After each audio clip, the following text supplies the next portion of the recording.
5টা বই যেটা জীবনকে একটু অন্য চোখে দেখার আমার অনুপ্রেরণা জুগিয়েছে। সত্যি বলতে আমি অতটাও বেশি বুক লাভার নই, জাস্ট ভালো লাগে পড়ি। বিশাল যে বই পড়েছি বলবো না, ভাল লাগে মাঝে মাঝে। প্রথম যেটা বলবো সেটা হচ্ছে সঞ্চয়িতা, রবীন্দ্রনাথ ঠাকুরের।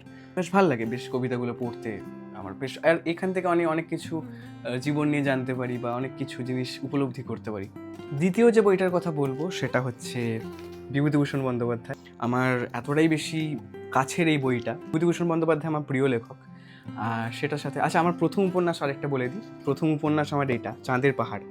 হ্যাঁ, আমার পড়া।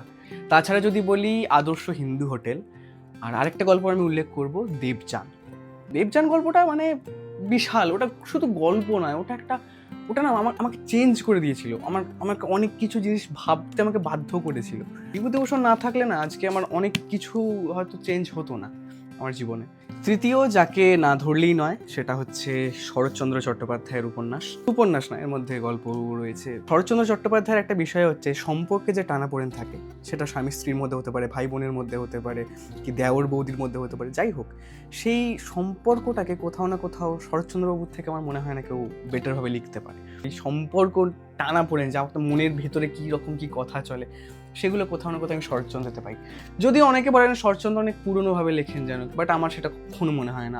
আমি সবসময় এই আধুনিক জিনিসের সাথে আমি রিলেট করতে পারি অনেক বেশি শরৎচন্দ্রকে, যে জন্য আমার এত প্রিয়। 4 নম্বর আমি বঙ্কিমচন্দ্র চট্টোপাধ্যায় বলবো। বলে না যে যেটা আমাদের বাঙালিদের নিজেদের মধ্যে রয়েছে তার মধ্যেই সব কিছু যেন লুকিয়ে আছে, তো সেরকমই বঙ্কিমচন্দ্র চট্টোপাধ্যায়।